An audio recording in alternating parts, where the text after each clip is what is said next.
breaking down every game, every day in Major League Baseball. This is the Baseball Betting Show. Here is your host, Greg Peterson. Hey, warm and friendly hello! Welcome to lovely Las Vegas for the Baseball Betting Show with myself, Greg Peterson, now part of the VSiN family of podcasts. We've got an excellent podcast for you. We're going to go guest free today. I'm going to give you guys a little bit of the trends that we're seeing in Major League Baseball right now. We're going to be flushing through those.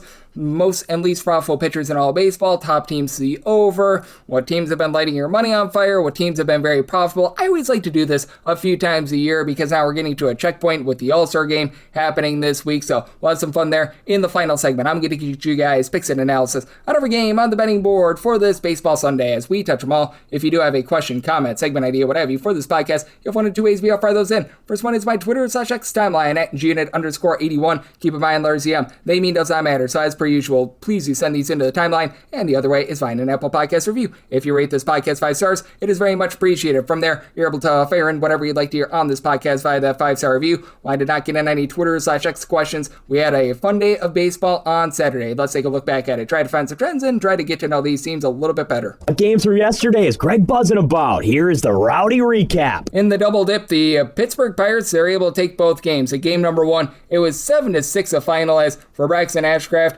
He was a little bit of a load of Ashcraft, 5 runs allowed in 5 innings, gives up a pair of bombs as Jake Bauers, 18th home run season, cousin Sal Frelick, he gets his 4th, but how about Emmanuel Valdez, 9th and 10th home runs of the season, 1 comes off of Brandon Sproat, not long for this game, 3 runs, 2 of which were earned in his 3 innings, and then Aaron Ashby gives up the other one, 3 runs allowed in his inning of work, Craig Yoho, 2 shutout innings, Chad Patrick, run given up in an inning, and Bryce Wilson, scoreless inning, welcome back to the Brewers, and then for Carmen Mulzinski, 3 innings of long relief, gives up 1 run, Gregory Soto, he was able to hurl a scoreless inning, so the Pirates got the first one, and then they get a 3-2 win in game number 2. You don't mess with it. Yohan Ramirez was not messed with. He gets the win as after Bubba Chandler gives up 2 runs in 4 2/3 innings, you had Ramirez, Dennis Santana, Isaac Madsen, Mason Montgomery, all on a scoreless inning. Brandon Eisert out of the bullpen scoreless inning. Shane Drove, he wasn't bad in this one, wasn't amazing. 6 1/3 innings, gives up 3 runs, and he gives up another home run to Emmanuel Valdez. He had 3 on the day, and then from there, you had Grant Anderson give you a pair of outs out of the bullpen scoreless. Abner Uribe, a scoreless inning, but the Pirates, they're able to pick up both games of this twin bill. The Marlins have had the best record in all of baseball since June 1st. Didn't look that way on Saturday, though. 4-1. The Guardians get a win. Tanner Bybee, 6 2/3 innings. He lost 1 run. Sean Armstrong and out of the bullpen scoreless, and then you were able to have Colton Holderman live up to his name. He had a scoreless inning, and Franco Ailman, a scoreless inning as well. Yuri Perez, pretty solid start. 2 runs allowed in 6 innings, but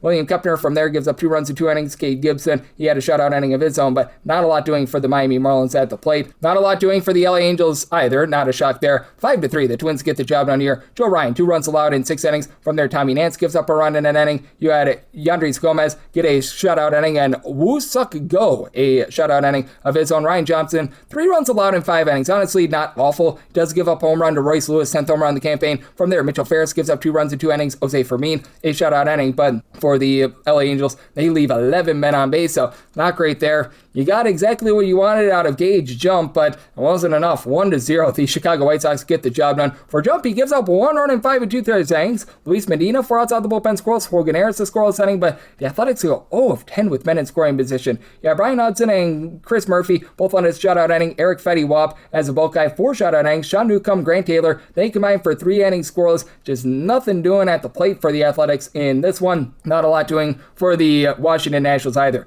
They get shut down 4-2. The Yankees get the job done as Cam Schlittler, 2 solo runs given up in his 6 2/3 innings. Curtis Meade, 16th of the campaign. James Wood, Goodwood for his 27th. From there, Brent Hendricken out of the bullpen scoreless. Fernando Cruz, David Benar, do not poop the Benar. They both give you a scoreless inning. And PJ Poulin, 1 2/3 innings. He doesn't give up anything. Miles Michaelis, 4 shutout innings. Tom Cosgrove, 1 1/3 innings scoreless, and then the bullpen from there. Orlando Robalta gives up a solo run in his 1/3 of an inning. He gets taken deep by Ryan McMahon, 9th home run on the campaign, and then Paul Goldschmidt off of Clayton Beeter, 15th home run season. Trent Grisham also off of Beeter, 10th home run on the campaign. Beeter gives up 2 runs and does not get a single out of the bullpen, and then Matt Crook from there was able to give you a scoreless inning, but 3 home runs by the Yankees in the 8th inning was able to get that one in. Being able to get this one in, the Phillies, 4-2, they shut down the Detroit Tigers. Casey Mize, 4 runs, 3 of which were earned in 5 2/3 innings. From there, Derek Anderson, 4 outs out of the bullpen scoreless. Tyler Holden, Kenley Jansen, both on his scoreless inning, and Cadence to first. Sanchez does does give up 10 hits in 7 innings, but limits the damage, 2 runs allowed. He was taken deep by the young gun, home run number 2 of the season and the career of Eduardo Valencia. I believe both have come in this series, but Jonathan Bulla and Yohan Duran, they're both able to give you a scoreless inning, and the Phillies on 28-22 away from home this far this season.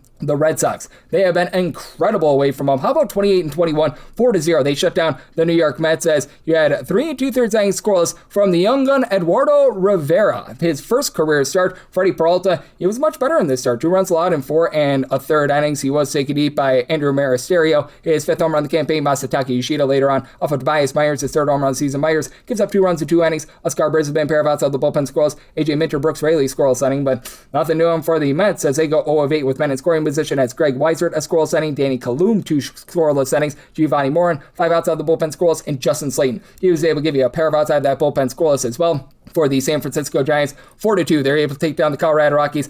Kyle Freeland's rough season continues. 4 runs allowed in 6 innings, which honestly lowered his ERA. Gives up a home run to Casey Schmidt, 19th home run of the campaign. Zach Gallegos, 2 shutout innings from there. And Tyler Mahle, 7 innings, allows 1 run. JT Brubaker gives up a solo home run to Kyle Karros, 9th home run of the campaign, but that's good enough for the Giants to get that one in. The Rays, 35-14 at home, 6-1. They take down the Seattle Mariners as Logan Gilbert, 4 runs allowed in 6 2/3 innings. From there, Gabe Spire gives up a solo home run in his 3rd of an inning as Ryan Velde, he was able to get his 7th home run of the season. Michael Rucker, well, he got rucked in this game, an unearned run given up in his inning of work, but it was on his own throwing error, so he's got nobody to blame but himself for that one. And then Griffin Jacks, he got jacked up. 5 innings, gives up 1 run. Cam Boozer, 2 shutout innings. Garrett Clevenger, Casey Lugumina from there. They're both able to give you a scoreless inning, being able to give you some scoreless innings as well. How about the Baltimore Orioles? 6-1. They're able to take down the Kansas City Royals as Noah Cameron, 5 runs allowed in 7 innings, gives up 3 bombs as he was taken deep by Taylor Ward. 6th home run of the campaign, Pete Alonso, 21st, and then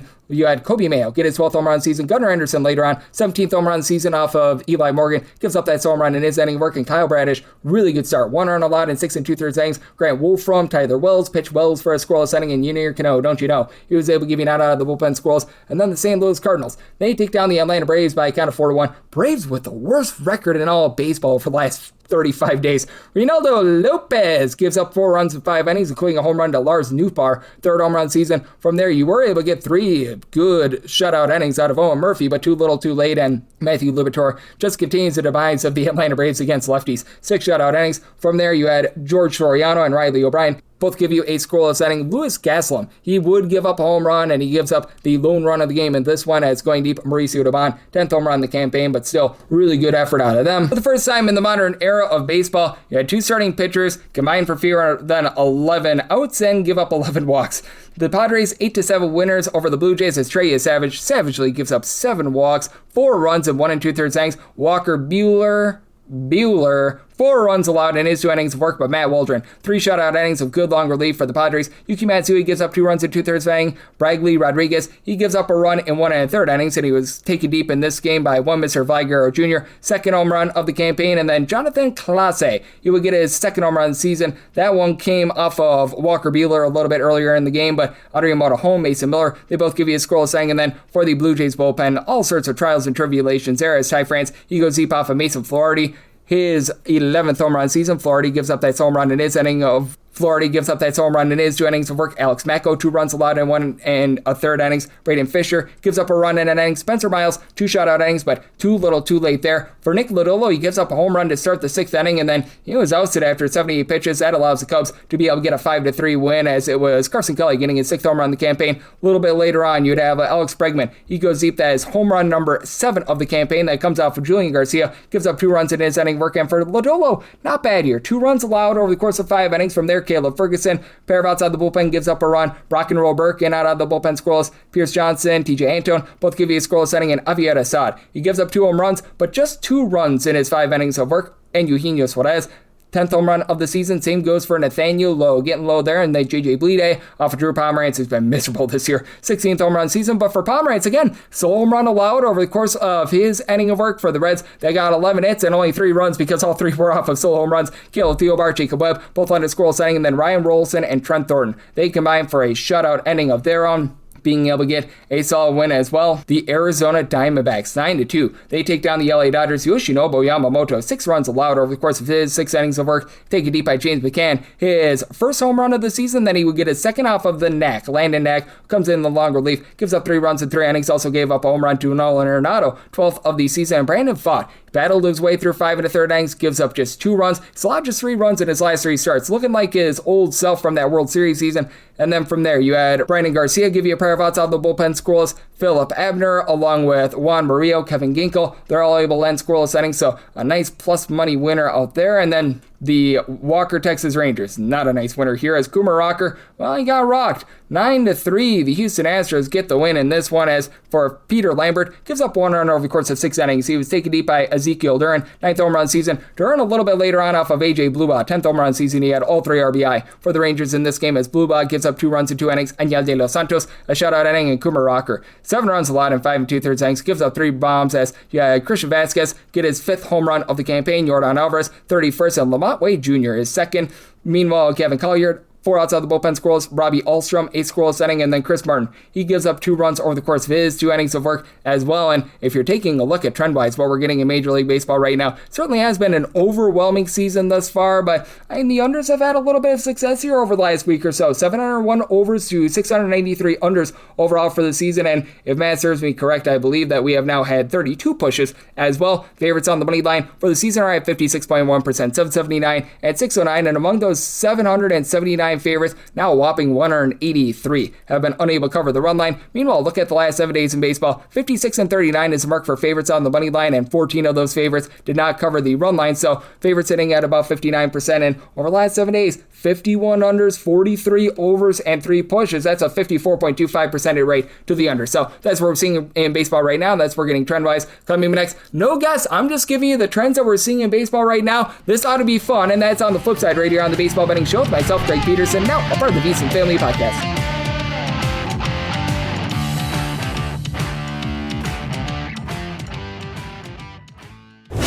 Breaking down every game, every day in Major League Baseball. This is the Baseball Betting Show. Here is your host, Greg Peterson. And we're back here in lovely Las Vegas for the Baseball Betting Show with myself, Greg Peterson, now part of the VSiN Family Podcast. I figured we would go guest-free today because I like to do this once every few months on the podcast. I did this more towards Memorial Day. Take a look at some of the betting trends that we're getting in Major League Baseball. Take a look at what we've all gotten here thus far this season. I'm doing this as a Saturday night, so by the time you listen to this might change just a little bit, but you know what? This will give us a good idea of what we're getting in the MLB landscape right now. If you're looking at the best underdog records in all of baseball, straight up on the money line, going into Saturday night, the LA Dodgers would actually be your top team. They're actually 4-0 as an underdog on the money line this far this season, so they've been able to do a solid job there. Number 2, the Cleveland Guardians, going into Saturday, 29-22, winning about 57% of their games, straight up on the money line as an underdog. The Chicago Cubs, they're at number 3, 13-10 going into Saturday. You've had the Tampa Bay Rays go 17-14, and then the Atlanta Braves, 12-10. We'll see what happens with them on Sunday. That'll move them up and down a little bit, but keep in mind the Chicago White Sox as well,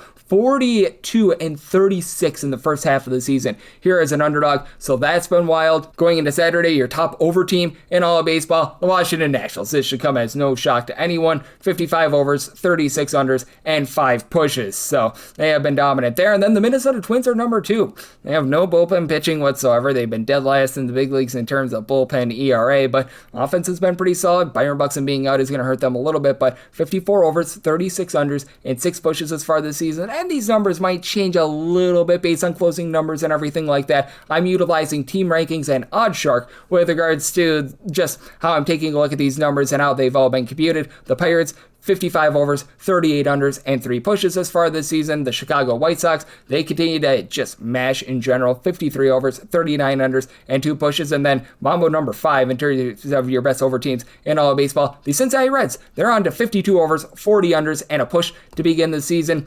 Going into Saturday night, your top 5 teams to the under in all of baseball. San Diego Padres, 40 overs, 53 unders, and a push in their first 94 games of the season. They've absolutely been cleaning out there. But how about the NL West having also number 2, the Arizona Diamondbacks, 39 overs, 50 unders, and 5 pushes. I mean, this is a bunch that has been way down with their power thus far this season. That's been a little bit shocking to see. And, well, Zach Gallen's not helping out with a lot of those unders, but some of the other pitchers are. And then you have the St. Louis Cardinals, who have the biggest home and road splits in all of baseball when it comes to their offense, averaging 3.7 runs per game at home, 5.5 runs per game away from home. Could be a big reason why. They have started out the year 39 overs, 49 unders, and 5 pushes going into the Sunday game. And then for the Detroit Tigers, 41 overs, 50 unders, and 4 pushes. They've dealt with a lot of injuries with regards to that lineup. And then the Philadelphia Phillies, 41 overs, 50 unders, and 5 pushes. Very anemic towards the beginning part of the season with their offense, and they always have some pretty demonstrative home and road splits. And how about if we do take a look at some of those home and road splits as well, because you have some just home merchants in all of baseball. Your most profitable team in all of baseball at home this far this season, that would be the Chicago White Sox. Going into Saturday, they had, if you just place $100 on the money line, so this is just $100 on the money line, this is how it's all computed, this is via OddsShark, they would have made you, if you're a $100 better, $1,369 in their home games thus far this season. I mean, let's go for them. The Tampa Bay Rays have a little bit of a better straight-up record at home. They're a very close number 2. If you bet them on the money line in all of their home games this year, $1,257 made thus far this season, and then the drop off from there is very, very steep. I mean, you have nobody else that has made you more than $1,000 on the money line in any of their games. As a matter of fact, you take a look at number 3, and you've got a very steep fall off there, as that is the Miami Marlins. If you bet their home games all on the money line going into a Saturday night, you're up $584, and then from there you got the Colorado Rockies, who have actually made you $465 if you bet them on the money line in all of their home games thus far this season. So they've been a little bit better than they have been in the past. And then after that, it's just a big giant hodgepodge. Depending upon your closing numbers, you're going to have a different team for number 4, number 5, what have you. And then if you're looking at teams that have been the biggest money burners, and this is just the entirety. This is no home and road splits or anything like that. These are just teams that have made you the most money and the least money. The teams going into Saturday night that have made you the least money in all of baseball this far this season should be no shocker as to who number 1 is. The New York Mets. Going into Sunday, if you bet the Mets on the money line for every one of their games, and you bet $100 on the money line, no more, no less. You bet $100 on the money line in every single Mets game this year, you're down $2,280. Merry Christmas! We don't have Christmas because the New York Mets are just lighting their own money on fire and yours. Like, holy crud, it's been bad for them thus far this season. And I mean, they're a country mile clear of second. Second is the Kansas City Royals, and they've been disappointing. I don't know why so many people were high on the Kansas City Royals coming into the year. I was not. If you bet them on the money line and every one of their games this year going into Saturday night, you're down $1,855. Not great, Bob. Not great. And then the Seattle Mariners have been lighting your money on fire as well. If you bet them on the money line in every one of their games this year, despite the fact that they're hovering right around 500, $1,458 loss. That's because you're not getting a lot of plus prices on them. That's because they're really not giving a lot of bang for your buck in general, so that's been a little bit of an issue. And then after that, it becomes a little bit closer. You've got the LA Angels currently at Mambo number 5. You're down $1,305. If you've been betting on the Angels in every game this year on the money line for $100, if you've been betting the Angels every game on the money line for $100 this year, call 1-800-GAMBLER, please, because that is not good, to say the least. And then when you take a look at going into Saturday, most profitable teams in all of baseball, this is no home and road splits, nothing like that, just straight up money won, money lost. Most profitable team, the Washington Nationals. You're up $1,061 on the money line. Even though they're right around 500, it's not like they've been having some ridiculous record. I mean, it's much better than what we all expected. That's the power of plus prices on the money line when it comes to Major League Baseball. Number 2 should come as no surprise, the Chicago White Sox. If you bet them on the money line every single one of their games as far as this season, you're up $984. That is going into their Sunday game against the Athletics. Number 3, the Tampa Bay Rays. They have the best record in the American League. They made you $900 $762 if you bet them on the money line thus far this season in every single one of their games. And then the Milwaukee Brewers, you're up $909 if you bet them on the money line in every one of their games this year. And then the St. Louis Cardinals, honorable mention to them, you're up $831 if you bet them on the money line in every one of their games thus far this season. And if you're looking for your most profitable road teams, going into day on Sunday, your most profitable road team in all of baseball thus far this season, how about what the Washington Nationals have done on the money line? Like, they're your most profitable team overall if you bet them on the money line in every game this year. Again, you're up $1,061, but if you bet only their road games for $100 on the money line every single one of their games, you're up $2,022. $2,022 in half a season, $100 on the money line, just doing that alone. Like, holy poop, that's been pretty awesome thus far. So they have been your most profitable road team thus far this season. Then at number 2, it's a very, very, very steep fall off, but you've got a lot of NL Central love here. The St. Louis Cardinals, you're up $845 if you bet them on the money line in every one of their road games thus far this season. The Milwaukee Brewers are right there. You're up $671 if you bet them on the money line in every one of their road games thus far this season. Not far behind is Cleveland Guardians. As a matter of fact, they're actually $7 ahead of the Milwaukee Brewers, so I will amend that. They're $678 on the money line. You might be making a little bit more, a little bit less on the Brewers and the Guardians based on the closing numbers, but both of those teams are right there nip and tucked. I would have thought the Boston Red Sox would have been a little bit more profitable on the road. They're only up $395 if you bet them on the money line in every one of their road games as far this season, but still a whole heck of a lot better than when they've been at home, and they're actually your number 5 team there. And then if you're looking for teams that have been absolutely terrible on the road this far this season, these are the biggest money-burning teams on the road this far this season. Number 1, if you've bet the Seattle Mariners for $100 on the money line on the road in every one of their games this far this season, you're down $1,272. Not great, to say the least. Number 2, should come in so shocked, the New York Mets. You're down $1,225. As a matter of fact, I believe that they are also your least profitable home team this year as well. Actually, the Athletics and the Red Sox stopped them, but they're in the bottom 5 in terms of both money loss at home and on the road. So, congratulations to the New York Mets. Just absolutely lighting everything ablaze. Biggest waste of money in all of baseball this far, but again, if you're taking a look at other road teams, the Detroit Tigers, you're down $1,130 if you bet them on the money line in every one of their road games as far as the season. The Royals are right there. They're pretty much right there with one another. The Royals down $1,148 if you bet them on the money line for $100 in every one of their road games. Royals do edge out the Tigers by $18, but again, with closing numbers, that is going to be very, very arbitrary. And then another team has been laying your money on the road, should come in so shocked to anyone whatsoever. The LA Angels, down $977 if you bet them on the money line in every single one of their road games thus far this season. And let's take a look at some of the most and least profitable pitchers thus far this season as well. This is coming from OddsShark, but if you're taking a look at the pitchers that have made you the most money in all of baseball through the first half of the season, Foster Griffin, ladies and gentlemen. If you bet him on the money line for every one of his starts thus far this season for $100, you're up $1,249. He has been great. I don't know if this is sustainable, but hey, give me some Foster Griffin. Number 2 on this list is going to be a stunner. He is, for a team that is one of the worst in all of baseball, you would never think of this guy. Tomoyuki Sugano. If you bet him $100 on the money line in every one of his starts, you have $955. I have no idea how.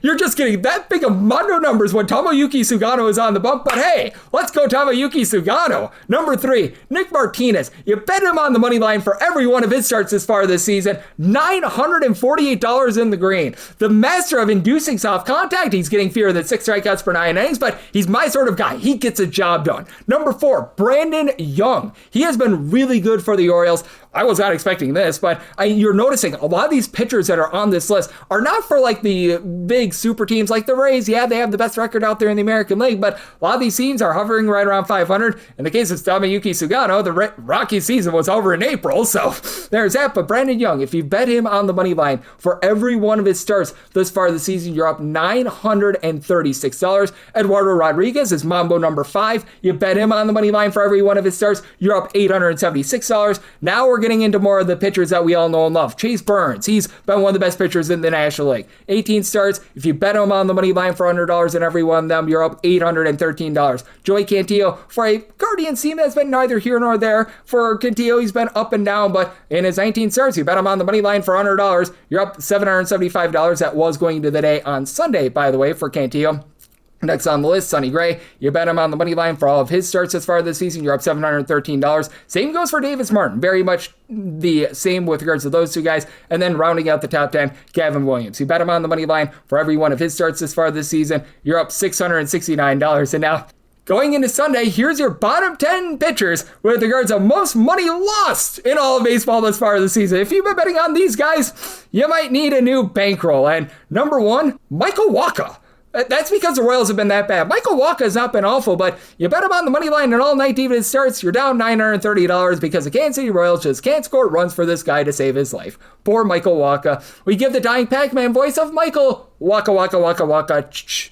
Number 2, Chris Paddock.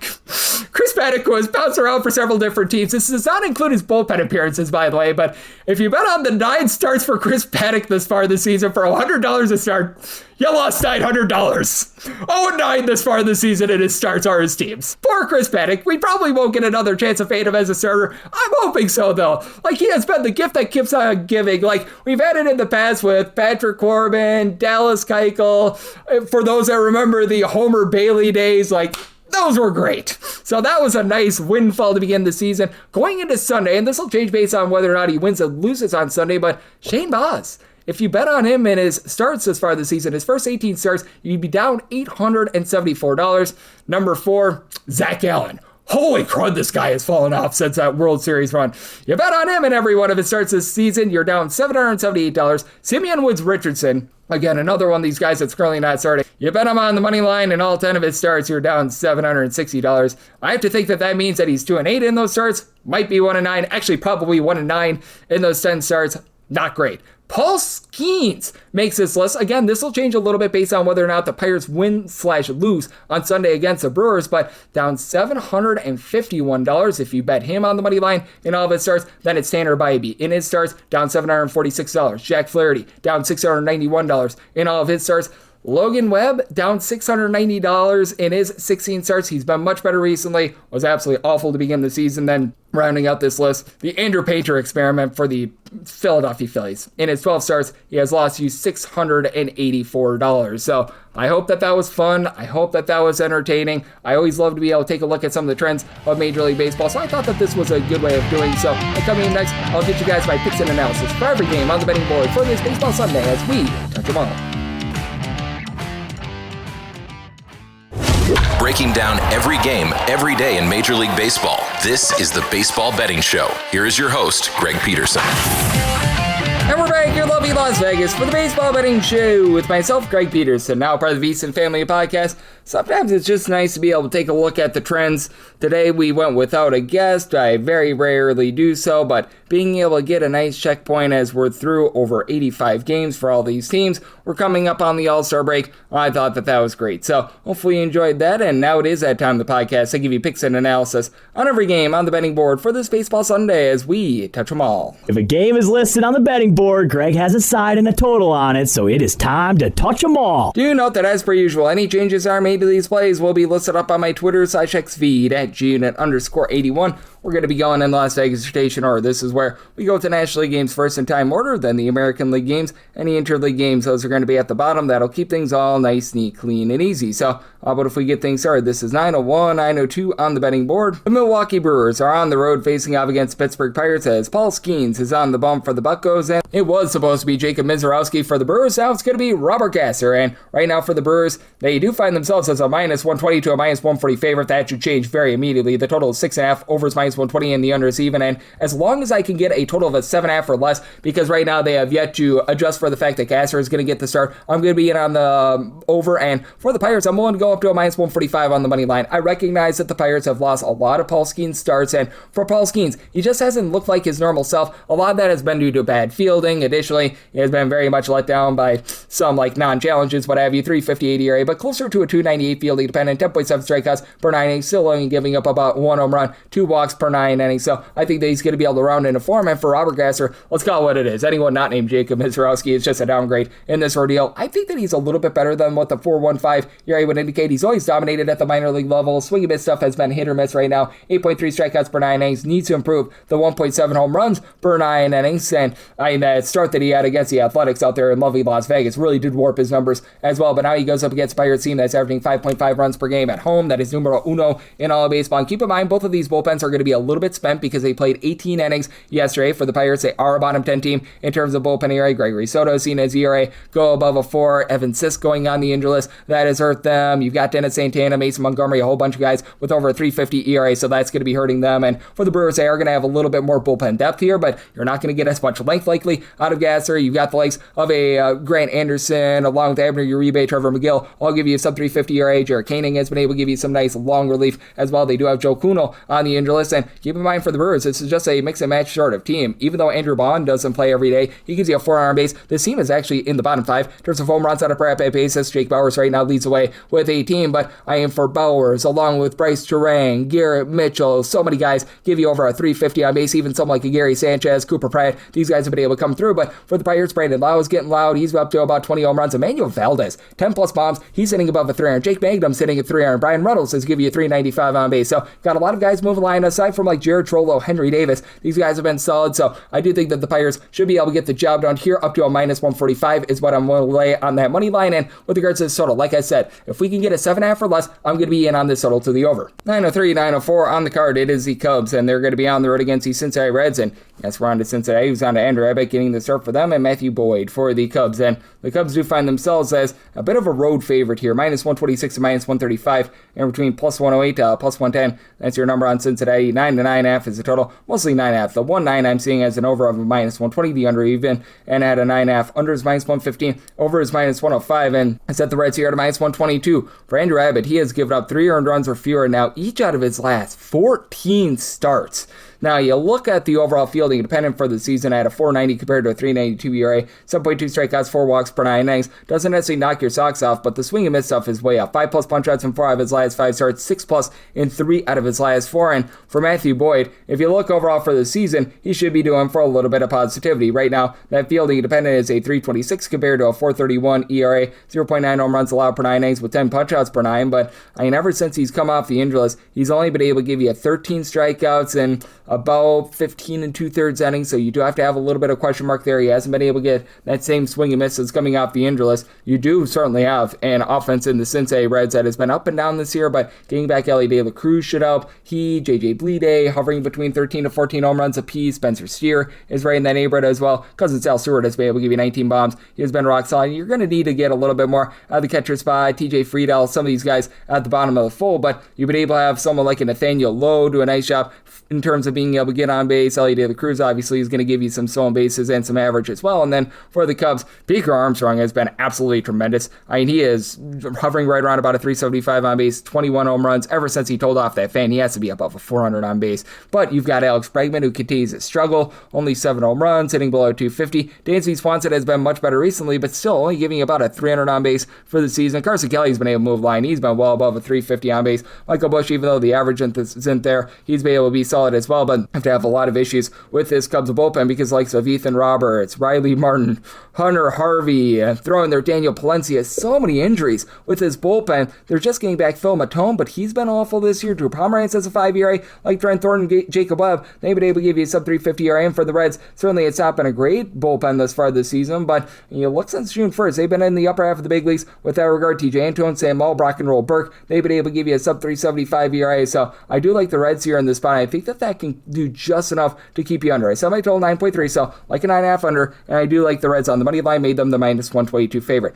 905, 906 on the card. The Braves are going to be on the road against the St. Louis Cardinals. Dustin May hopes that it's Mayday for the Atlanta Braves, and J.R. Ritchie goes for Atlanta. Atlanta is a underdog here, a plus 110 to a plus 115, minus 130 to minus 140. That number on the Cardinals, 8.5 is the total. Under is minus 110 to a minus 120. The over is between even and minus 110. And when it comes to the Bravos, I did set them here at a plus 118. We should be able to get more around a plus 120 when we get the dime lines out. So going to be looking at the Braves on the money line. You do have a guy in J.R. Ritchie who his fielding independent does concern you a little bit. He was really dominant at the AAA level a little bit earlier in the season. He's sort of been a mix and match guy. They've thrown him out of the bullpen in his last few appearances, so I don't think that he's going to be going overly deep in this game. 4.60 ERA, 5.40 fielding dependent. The 5.6 strikeouts per 9 innings are an issue, but I mean, if he gets knocked out of this start early, that's honestly not a bad thing, because for the Atlanta Braves right now, they find themselves second in the big leagues in terms of bullpen ERA. Right now, they've been able to supply like a 3.11 there, and then on the other end, the St. Louis Cardinals,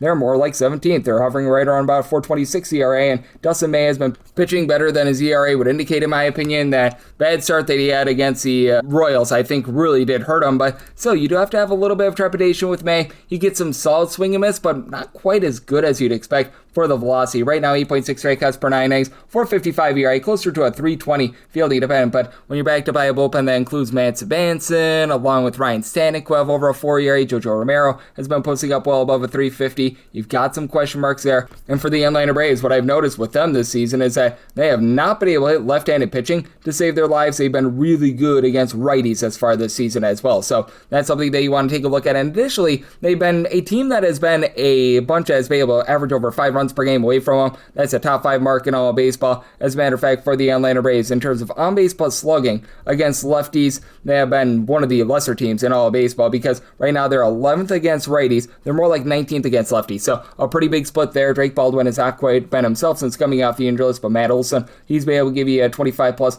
home runs. You continue to have Michael Harris be able to give you 13 plus home runs. Ozzy, Albies hitting at 275. He's been able to give you 13 plus home runs. And then for the Cardinals, just such strange home and road splits with their offense. They're averaging 5.5 runs per game away from them, less than 3.7 runs per game at home. I mean, Jordan Walker's been able to give you 20 plus home runs. He's hitting darn near about a 290 or so that helps. And you've got someone like Ivan Herrera, who gives you over a 375 on base overall, but that's also about a 325 when he's at home. So, I mean, you've had a lot of strangeness there. JJ Weatherall continues to give you about a 350 on base. Alec Burleson more like a 340 to a 350 on base. But I do think that for the Atlanta Braves, if I could get this at a plus 118 or better, I'm going to be willing to take a shot there. And I do think that the Atlanta Braves show their offensive might, and I think they get to May a little bit, so I might tell it at 8.8. So also like the over, 907, 908 on the card. The Colorado Rockies are on the road against the San Francisco Giants. You've got Michael Lorenzen going for the Colorado Rockies, Trevor Old McDonald for the Giants. Giants are between minus 144 to minus 156 favorites, plus 122 to a plus 130. That's your number on Colorado. 8.5 is the total. Over is minus 115.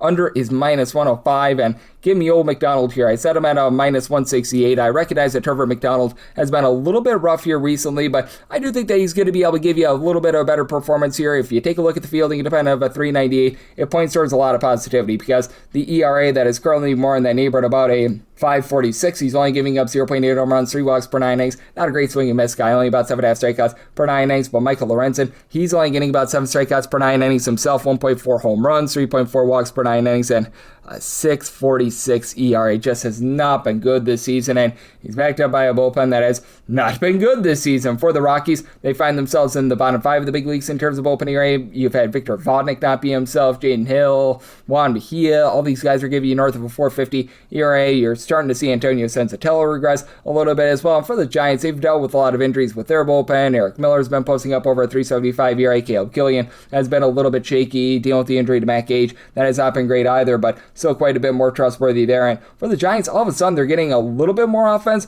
out of some of their struggling bats. I recognize that's still not amazing, but Rafael Devers hasn't been as big of a waste of money. He's now hitting at 250, 16 plus home runs. Willie Adames, he does give you 14 plus homers, but at 276 on base. Bryce Eldridge, Joe, moves the line. He's hitting for about a 362 with that on base percentage. Luis Arias, Jungle Lee, they're both hitting above a 300. Daniel Susich being on the injury list for the catcher spot, that's been an issue, but you get back Eloy Ramos. And for the Rockies, they're averaging about 4.5 to 4.6 runs per game when they've been away from home, much better than they have been in the past. Still need more of guys like Edouard Julien, Brett Sullivan, Ezekiel Tovar, but Kyle Karros up to a 360 on base. Hunter Goodman, he's a good man. 27 home runs, 18 plus of them coming away from home. Mickey Moniak, double-figure amount of homers along TJ Bromfield. So I do think that you get a higher scoring game like the over, so I might tell it at 8.6. And for the Giants, don't want the run line, but won't take the money line, set them at a minus 168. 909, 910 on the card. It's the Dodgers who are going to be playing us the and the Diamondbacks. Mitch Bratt goes for the Snakes. Emmett Sheehan for the LA Dodgers. 9.5 is the total. Over and under both at minus 110. Minus 195 to minus 225 for the Dodgers, and between plus 168 to a plus 188 for the Arizona Diamondbacks. If you're looking to lay a run half here with the Dodgers, that's right around about even money to minus 102, and I'm taking the run line. I set my money line price at a minus 208. I'd be willing to lay up to a minus 110 in with this run line, though, because it's just really hard to trust in Mr. Brad in this case. He's only had 3 career innings at the big league level, and he's got a very unique pitching style, so that's going to be able to work out relatively in his favor. I think that it's going to throw a lot of teams off, but still, he's only been able to have that small sample size. You take a look at what he's done at the minor league level thus far, and when he's been at the minors here in 2026 at 2.41 ERA, which you do like, but he doesn't necessarily give you a lot of length. 13 starts, less than 53 innings filled, so that's something that is a little bit of a concern, and sometimes when you go from the minors to the majors, you just don't know what you're going to be able to get there. Additionally, in terms of his swing and miss stuff, only about 8.8 strikeouts per 9 innings, and he does have to face off against the Dodgers team that has still been a top 3 team in terms of run creation, even though they've been a little bit lesser away from home. And then for Sheehan, it's not the best season for him either. 4.91 ERA, closer to a 4.57 fielding dependent. The 1.8 home runs per 9 innings have very much been hurting him, but at the same time, you do take a look at what he's been able to do at home versus away from home. Career split of a 3.19 ERA at home. At home, he gives up about 1.1-ish home runs per 9 innings. Away from home, closer to 1.9 home runs per 9 innings at a 5.46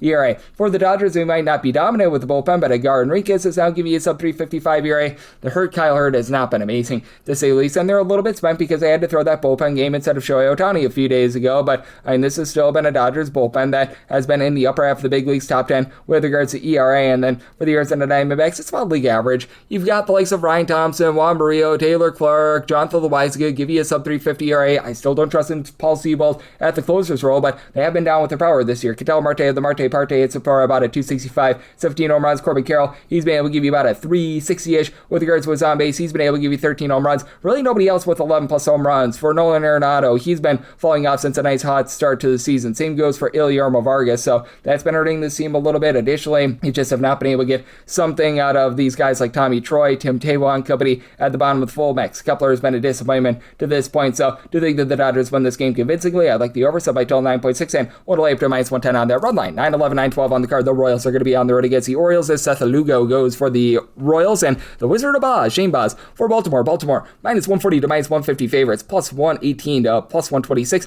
is that number on the Royals. 9.5 is the total. Under is minus 115, and the over is minus 105, and I'm going to be willing to take a shot here on the under. I did somebody tell it at 8.9. The Royals entered into Saturday tied with the Mets at dead last in terms of run creation away from home with about 3.8 runs per game. That was even after they had that massive outburst a few days ago when they scored like 16 runs against the Mets. It was just absolutely insane. You've had Jack Caglione give you a little bit more. He's supplying 14 home runs right now, but my goodness, you just need more out of these guys. Caglione and Carter Jensen are starting to pick it up a little bit. Jensen, double-figure amount of homers. Bobby Witt Jr., 355 on base. Tons of stolen bases. Not necessarily a ton of power, but he's been solid. You're getting back Vinny Pasquantino, but he's been a disappointment all season long. Nick Lofton, it's for about a 250, and honestly, the on base isn't too bad aside from Salvador Perez. 250 on base. Man, you just need more there. And for the Orioles, about 4.2, 4.3 runs per game away from them. Closer to 4.8 at home. Taylor Ward only 5 home runs this year, but a 385 on base. That'll play. Gunnar Anderson, 15 plus home runs, but only about a 290 on base. But Pete Alonso, 19 plus bombs, back up to about a 345 on base. The big thing is the bottom of the lineup. The likes of Jackson Holliday, Tyler O'Neill, Kobe Mayo. You're going to need more than a 220 out of them. And for the Orioles, bullpen has been improving for this team. It's still been a rough year for Andrew Kittredge, but he's looking a little bit better. You've had the likes of Uncle Rico Garcia, Ynier Cano, don't you know? These guys give you a sub 350 ERA. Tyler Wells has been pretty solid as well. And then on the other end for the Royals, Carlos Aceves going down, just really toilet bowled this bullpen. They're in the bottom 6 in terms of ERA. Matt Strahm, Alex Lang, Lucas Ursic, so many guys with over a 450 ERA. Looking at you, Mr. Steven Cruz, and I am for Shane Baz. He's not necessarily getting the same amount of swing and miss that he has in the past, but he's been relatively effective. He's right now supplying a 421 ERA, 378 fielding dependent, 0.8 home runs allowed per 9 innings. And Seth Lugo, 456 ERA is rough, but the 434 fielding dependent, 2.9 walks allowed per 9 innings. I think that'll be enough to be able to keep you under. Somebody total at an 8.9, so I do like the under for the Orioles. Set them at a minus 153, so at a minus 140 or so. I like that money line. 913, 914. The Seattle Mariners are on the road against the Tampa Bay Rays. Ian Seymour goes for the Rays. Emerson Hancock for the Mariners. Mariners plus 110 on the money line, minus 130 to minus 140 for Tampa Bay. 7.5 to 8 is the total on the under is minus 115, over is minus 105 on the 7.5, over is minus 120, under is even, and I've set my total at a 7.8. Personally, I would rather be going with a 7.5 to the over rather than an 8 to the under, mainly because I do think that there might be a little bit of regression doing for Emerson Hancock, who has had a really nice season, and he does a nice job in terms of keeping things out in front of him. Maybe not dominant with his swing and miss, but it's been relatively solid with his swing and miss. He's up right around about 8.5 strikeouts per 9 innings, 2.2 walks per 9, 3.23 ERA, 3.68 fielding dependent, but he did have those 2 starts towards the middle of June where he gave up a combined 11 runs, so it's been a little bit more shaky there. He's been really emergent of going up against some bad offenses, and for Ian Seymour, he has been a bit shaky himself this far this season, has been, in my opinion, better as a starter rather than a bullpen piece that is shown in his career splits. 4.11 ERA, 3.84 fielding dependent, 10.6 strikeouts per 9 innings. But you also have Junior Caminero on your side as well in this game. 12 home runs in his last 16 games. The guy is just as hot as lava. It has been a show, and I do think that the Seattle Mariners are going to start to give you a little bit more on the offensive side of things. For Cal Raleigh, it's just been an absolutely awful season for him. J.P. Crawford, he gives you a 325 on base with a double-figure amount of homers, but need more than that to 11 average. Mitch Garver has been a disappointment. I mean, these mix-and-match guys like Miles Mastroboni, Colt Emerson, they just have not been able to give you too much this season. Josh Naylor hitting for about a 250, but expected a little bit more power there. Dom Canzone has really been one of your main guys. Ian Julio Rodriguez, 14-plus home runs. Rodriguez, though, dealing with a little bit of an injury, but for the Rays, it's more than just Junior Caminero. How about Yandy Diaz, Jonathan Aranda, 13-plus home runs apiece, both above a 390 on base. And then Ryan Valdez has been able to give you like a 325 on base. Ben Williamson is sitting at 250. Nick Fortes, 255. And for the Rays, this has been a team that has been in the bottom half of the big leagues in terms of bullpen ERA. You've got some of these guys like Cam Boozer, Casey Lugumina that they picked up at the scrap heap that have really helped them out, because Cole Sulzer has been disappointing. Garrett Clevenger has been, when they were trying guys like Seymour and Company out of the bullpen, it was not working. And with bringing Seymour and Jax into the starting rotation, it's really allowed them to be able to turn things around. And I do think that the Rays get to the Mariners in Hancock, and for the Mariners, they are dealing with a lot of bullpen issues as well with regards to injury, because they've got Matt Brash, along Cooper Kurzweil on the injury list, still have Nick Davia, Gabe Spire, Edward Bizardo, Jose Ferrer. These guys have been able to give you a sub-325 ERA, but those injuries are starting to pile up, so give me the 7.5 to the over. For the Rays, I set them here at a minus 117. If you're able to get more in that neighborhood, about a plus 118 or greater, I would be willing to take a shot here on the Seattle Mariners, or if you're looking to lay a run half right now with the Tampa Bay Rays, you're going to be finding that in the neighborhood about a plus 165 or so. I was willing to take anything of a plus 164 or better, so if I absolutely had to play this right now, would be looking at the Tampa Bay Rays on the run line. Don't necessarily want to lay this money line, but I'd be willing to side with the run line to go along with this total to the over. 9:15, 9:16 on the card. The Athletics, they're going to be on the road against the White Sox, as Noah Schultz is on the bump for the White Sox. JT Gannon Juice is on the bump for the Athletics. 8.5 is the total. Over is minus 115, under is minus 105. For the White Sox, minus 115 to minus 118 is that number on them. Even money to minus 105 is the number on the Athletics, and give me the A's here. I set them at a minus 114. Now, JT Gannon is probably doing for a little bit of regression, but my goodness, this guy has been really good thus far this season, and his ERA is currently at 3.10. That goes down to 2.49 away from him. Keep in mind, Sacramento really elevates those numbers for a lot of these pitchers. Now, the 427 fielding dependent with 3.9 walks and only about 7.8 strikeouts per 9 innings, that is a little bit of an issue, but man, he has been able to do a nice job keeping things out in front of him. He's on a nice hot run, 3 earned runs or fewer allowed in pretty much every one of his starts since the beginning of the month of June. And on the other end, it's just really hard to be able to trust in Schultz because his command has been all over the place. A 6 ERA, closer to a 5.34 fielding dependent, but 5.4 walks per 9 innings. That is a big, giant concern. He's made 2 starts since returning to the big league level, 7 runs allowed in 9 1/3 innings, so not really improved there. And for the Athletics, while they're dealing with an injury right now to Nick Kurtz, getting back Tyler Soderstrom is huge. It doesn't quite replace what you lose from Nick Kurtz, but still, he's been able to do a very nice job in terms of holding it down, and he has been very improved since the beginning part of the season. Additionally, you get back Jacob Wilson, who's been able to about a 280, and while you've had Lawrence Butler be a disappointment, Carlos Cortez, he's been able to give you about a 355 on base. You still have Shea Langolier. Shea has banged for 19-plus home runs, and Soderstrom, he himself has about 15 home runs, so not quite as much pop without Kurtz in the lineup, but still, you've got those 2 guys to really hold it down. And then for the Chicago White Sox, getting back Montaka Murakami is so big, as Colson Montgomery, Miguel Vargas, all between 19 and 22 home runs this season. Montgomery only about a 302 on base, but Vargas a 355 on base. Montgomery is going to give you about a 375 on base. Additionally, you've been able to get good production out of Tristan Peters with about a 355 on base. Chase Meadroth is able to find a way on base. Sam Antonassi has been solid as well. White Sox, more of a league average team with their bullpen ERAs. They have been much improved over the last few weeks. The likes of Sean Newcomb, Brian Hudson, Grant Taylor, they've been able to give you a sub 375 or so. Sir Anthony Dominguez, Jordan Hicks, these guys are just long in the tooth. So that's not necessarily great. And for the Athletics, this continues to be a bottom 6 team in terms of bullpen ERA. Luis Medina, Jose Jose Suarez, Jacob Lopez. The long guys have not been good whatsoever. Justin Turner is starting to get lit ablaze. Mason Barnett, Hogan Harris are really your lone two trustworthy guys, but I do trust in JT Ginn to be able to give you a good start. Now, I do think that this is going to be a little bit more of an overwhelming game. I did set my total at a 9.2, so at a 9 or less, give me a shot here on the over, but I'm going to be in on that Athletics money line as well. 917, 918 on the card. The Angels are going to be on the road against the Minnesota Twins. Josh Colin Milton Bradley is on the bum for the Twins, and Jose Soriano for the Angels. Angels are an underdog here between plus 112 to a plus 120. Meanwhile, minus 132 to a minus 140. That is your number on the Minnesota Twins with a total of 8.5 to 9. On the 9, right now, the under is minus 120. Over is even on the 8.5. Over is minus 120. That under is even money, and I did set the Twins here at a minus 134. So at that minus 132, I'm going to be willing to take a shot here for Jose Soriano. You just have to have some trepidations with regards to the command. Now, I did set my total at 8.7, and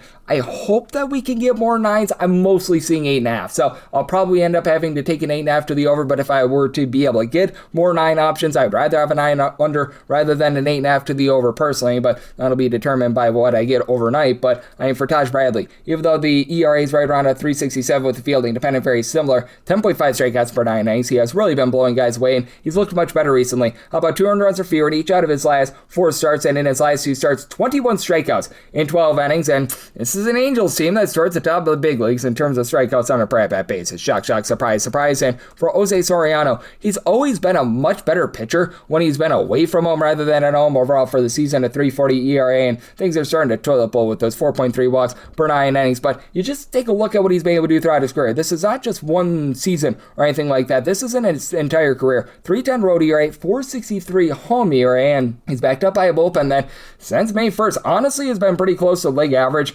Now, when you're trotting out there some of these guys, like they were trotting out there Jordan Romano, Alec Manoah and company out of that bullpen, you know that things are not great to say the least. But I mean, they found the guys like a Cheese Silseth, Jose Fermin, Mitchell Ferris, who've been able to give you a sub 3.85 ERA, so they're starting to work on that a little bit. They've been dealing with a lot of injuries with Jose Siri being in and out of the fold, things like that, but you do have Mike Trout, who's back. He's been able to give you about a 390 on base, 15 plus home runs. Zach Neto is up to 17 plus bombs. Really doesn't have for a lot of average, and Joe Adele only about a 294 on base, but again, double-figure amount of homers out of him, and Wade Meckler hitting about a 300 as well. Angels have been a top 11 team in terms of run creation away from home, and for the Minnesota Twins, they are dealing with that injury to Byron Buxton, but Brooks Lee, Josh Bell, Cody Clemens are all in between about a 245 to a 252. They've all been able to give you at least 13 home runs this season. Trevor Larnach to give you about a 380 on base. You actually have some surprisingly solid balance. Lucas Shaw, not necessarily a lot of power, but 345 on base. You do have to have your issues with this Twins bullpen, as you maybe gotten a little bit more out of Yandres Gomez, and Andrew Morris hasn't been awful, but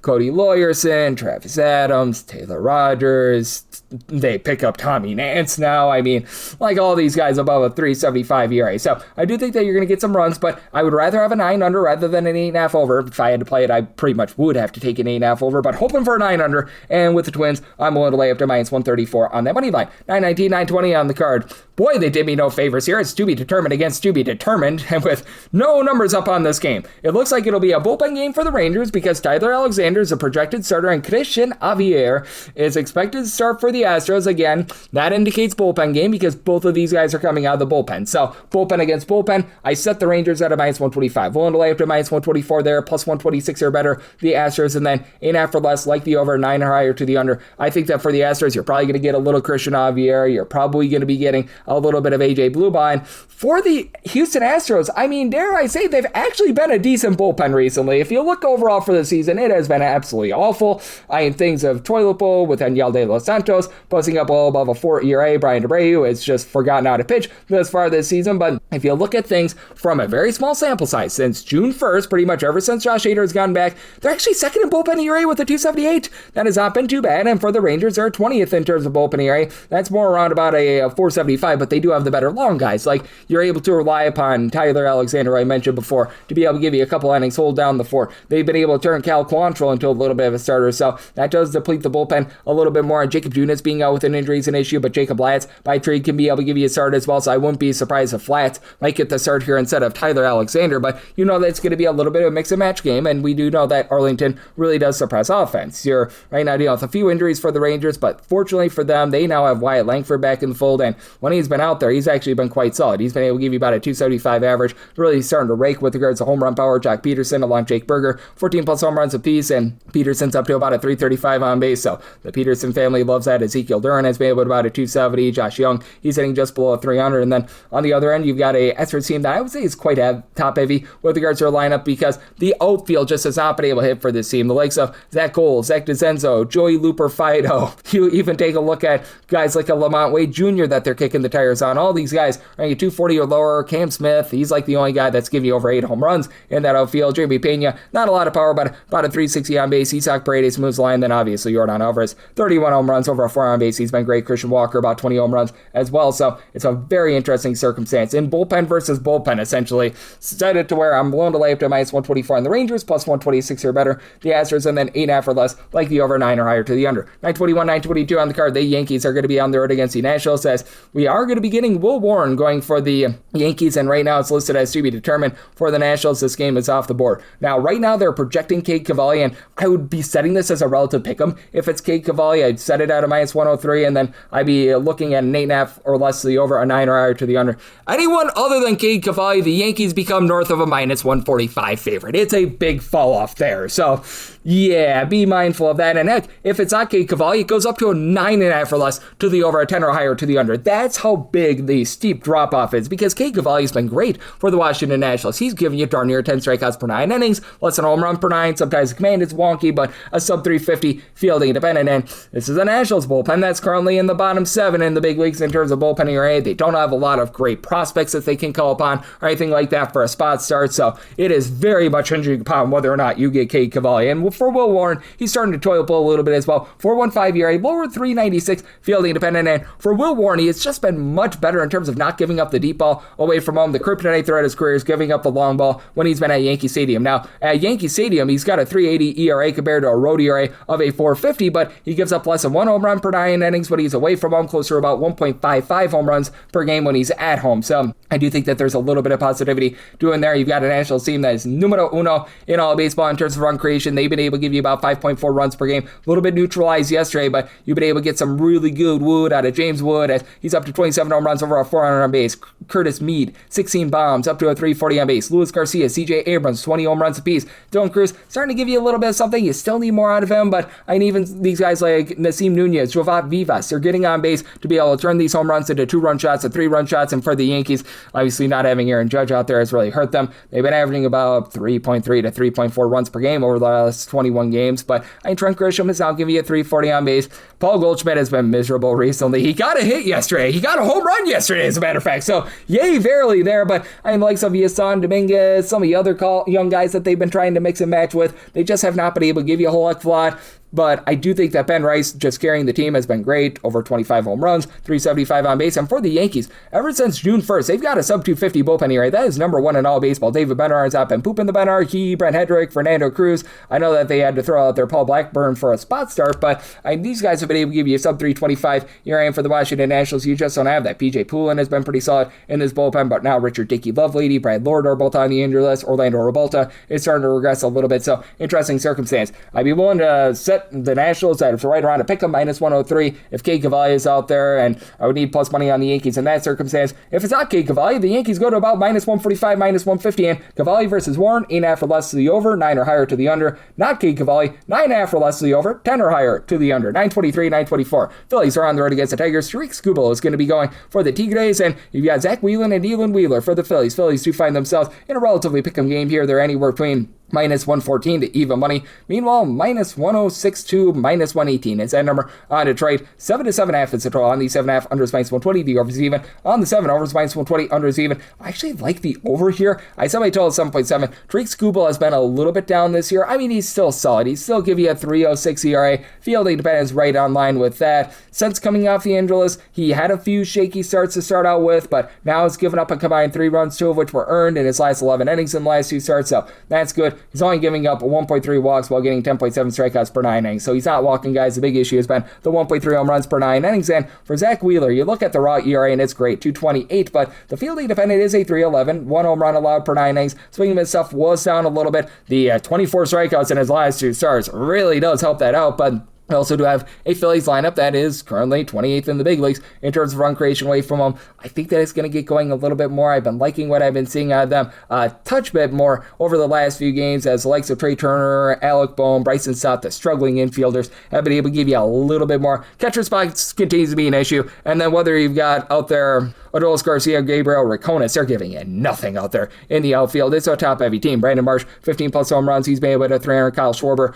over 30 Schwarber bombs this year, 365 on base. Bryce Harper, hopefully he's not recording more videos, 370 on base. He's been able to give you 20-plus home runs. And then for the Tigers, they've been a bottom 10 team with regards to run creation as well. They got back Dylan Dingler yesterday. That's big, 18-plus bombs. He's hitting about a 265. And then Riley Green, Kevin McGonigal, over 375 on base. Ayo Lee has actually been able to give you a bit of something as well. But these guys like Isaac McKinstry, Matt Vierling, Spencer Torkelson, a lot of guys hitting at 220 or lower, Jake Rogers as well, and Torkelson does give you a little bit of power, but that's a little bit of an issue. But hey, Edward Valencia, the young gun, has looked really good in a small sample size for the team, and it is a Tigers team that ranks in the top 5 in terms of bullpen ERA since June 1st. You've seen Tyler Holden really lock it down. He and Drew Summers are giving you sub 350 ERA, like Kyle Finnegan, Kenley Jansen, who's always a roll of the dice, but adding Kadir Montero into this bullpen has helped. And then for the Phillies, Orion Kirkering along with Yohan Duran, they've been able to give you a sub 3 ERA. Past that, it's really a roll of the dice as to what you're going to be able to get out of these guys. Tanner Banks has been a little bit banged up and hasn't even been good when he's been out there. Chase Shogert has been up, down, all around. Tim Meza has been relatively okay, but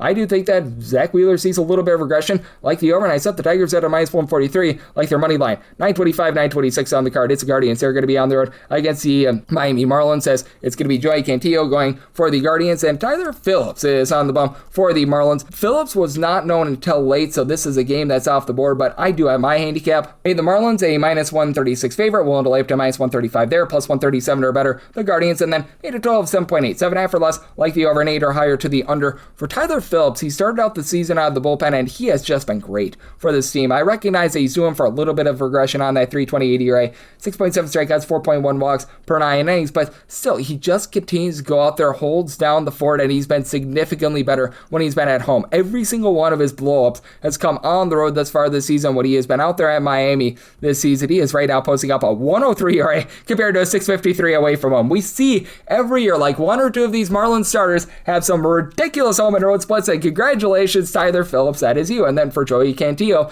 he's been down with his swing and miss stuff this year. Last year, about 10 strikeouts per 9 innings, down to about 9 strikeouts this year, and he's up to 4.4 walks per 9 innings, 366 ERA, but closer to a 426 fielding dependent for the Guardians over the last 33 games. They're only averaging about 3.5 to 3.6 runs per game, so that's been a massive issue for them. They've just been dealing with so many injuries. You've got Jose Ramirez currently out of the fold. They do get back Chase Gelato, Travis Bazzana, Brian Rocchio, all between about a 329 to a 350 on base.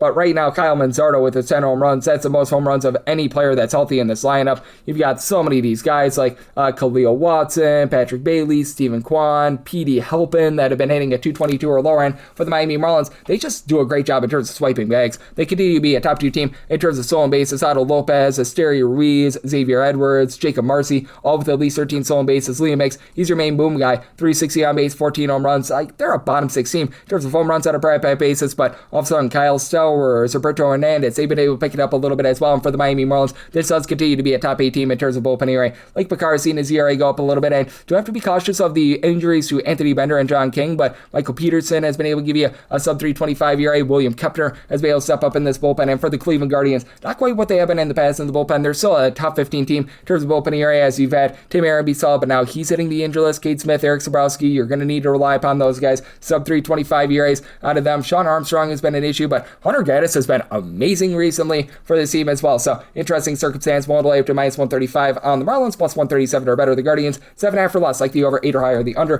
927, 928. The Red Sox are going to be on the road facing off against the Metropolitans. And for the Mets, it's currently old to be determined, but we do know that Peyton Tolley is going to be paying the Tolley for the Boston Red Sox. Right now, it's lining up to be Zach Thornton. Whether it's Thornton or some sort of like a mix and match bullpen game, it's not going to make too much of a difference. I'd be looking at the Red Sox as a favorite. Set them at a minus 113. Won't delay up to minus 112 there. there, plus 114 or better, the Mets. And then I set a total of an 8.6, 8.5 or less. I like the over at 9 or higher to the under. Recognize it's a roll of the dice with the New York Mets. This has been an awful offense thus far this season. They've been awfully better at home rather than away from home. For the Mets, about 4.5 runs per game at home, 3.8 runs per game away from home, and it's supposed to be a pitcher-friendly ballpark. Meanwhile, for the Red Sox, you want to talk about home and road splits, over 4.6 runs per game away from home, 3.55 runs per game at home. That is dead sinking lies in all of baseball, and Wilson Contreras has done a nice job in terms of carrying the mail for this offense. He's been able to give you about 20 home runs. His on-base percentage is in that neighborhood about a 380 or so. Weiler, Abreu, Cedon Rafaela,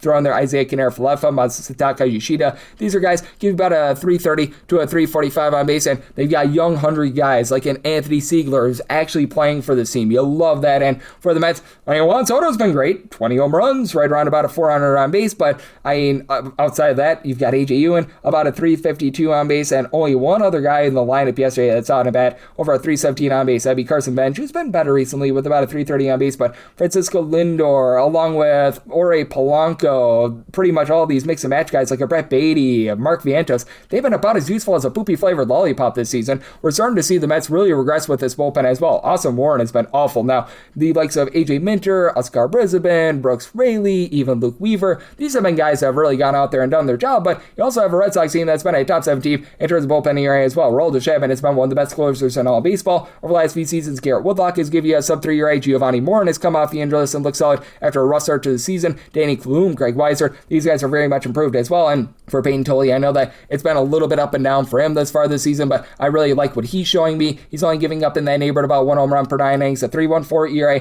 closer to 3.38 fielding dependent, 9 strikeouts per 9 innings. He's not giving up a ton of walks. He's in that neighborhood of about like 2.7 walks per 9 innings. You do take a look at the home and road splits for Mr. Tully, and he has been a guy that's been able to perform just a little bit better away from home as well. 2.87 ERA, and he's only given up 2 home runs at about 38 innings when he's been away from home. And then if you do get Zach Thornton, he's had a few cups of coffee at the big league level, 2 starts in total in 10 1/3 innings. He's allowed 5 runs. The fielding independence is a 330, but again, what are we going to be able to make out of a 2-start sample size? You look at what he's done at the minor league level, closer to about a 4.02 ERA. Has got some okay swing and miss stuff with about 9.3 strikeouts per 9 innings, but darn near 4 walks per 9 innings. So I'd be willing to lay a small number here with the Red Sox up to a -112 plus 114 or better. Looking at the Mets, 8.5 or less, like the over 9 or higher or the under. Round things up to 929, 930. Blue Jays are on the road against the Padres as Adaman Marquez goes for the Padres and Kevin Gausman for the Blue Jays. Blue Jays do find themselves as a favorite here, a -126 to a -125, plus 104 to a plus 108 is Ender Brown, Slam Diego, 8 to 8.5 is the total. On the 8, over is -120, the under is even on the 8.5, under is -120, and the over is even money. And for Gausman and the Blue Jays, I set them at a -134, so I'm going to be willing to take a shot here on the money line for Kevin Gausman. It has been a really rough run for him, but he goes up against a Padres team that is dead single bias in terms of run creation, only getting about 3.6 runs per game at home. For Gausman, 4.32 ERA, but the 3.76 fielding independent does point towards positivity. He's still getting about 9 strikeouts per 9 innings, and he's been just, shall we say, yo-yoing his starts. In his last 5 starts, he's either given up 6+ runs or he's given up 1 or fewer. Like he went 1 run given up, 7, 6, 1, and then 7. So, you get all or nothing with Kevin Gausman. There's no in the middle, Kevin Gausman, and I think that you could get everything here. And for Germán Marquez, it's just been miserable for him. A lot of people thought that his numbers were elevated because he pitched at Coors Field. He might just suck. 5.02 ERA, 6.11 fielding dependent, 1.9 home runs, 4.3 walks per 9 innings. I did set my total at 8.2, so we're mostly seeing an 8. I'm going to be willing to take a shot on the over. Recognize that the Padres are not great with their offense, to say the least, and for the Blue Jays, they themselves have been a bottom 6 team in the big leagues in terms of run creation away from home, but when it comes to this Blue Jays team, I have to think that there's going to be positivity with regards to power numbers. Kazuma Okamoto, right now the lone guy on the roster, let's give you over 10 home runs, 22 home runs going into yesterday, and you've got plenty of guys moving the line. Nathaniel Lukes, Ernie Clement, they're hitting for about a 285 or so. Vlad Guerrero Jr. still giving you over a 340 on base. Don't call his name, Alejandro Kirk is coming back, very small sample size there, so that should be help out a little bit as well. It's been a rough year for George Springer, but I think that he's going to run into form. And for the Padres, you want to talk about a lack of power, you've got Manny Machado hitting for 19 home runs, but hitting below the Mendoza line of 200, you've got the likes of Jackson Merrill, Xander Bogaerts, Jake Cronenworth, Tae-Young Song, all these guys hitting at 225 or lower. I actually like what I've seen on Ty France with 10 home runs, but Kevin Cheats is hitting at 225, albeit with 14 home runs. And for the Padres, numbers are a little bit warped with their bullpen because they had that 23 spot that they gave up against the Cubs about a week ago. But you got the likes of Yuki Matsui, Wandy Peralta, Mason Miller, who have all been able to give you a sub 275 or so ERA. They're dealing with the injury to Jason Adam. And for the Blue Jays, they've actually been one of the top bullpens in all baseball over the last 60 or so days as well. Louis Varland alongside the Rogers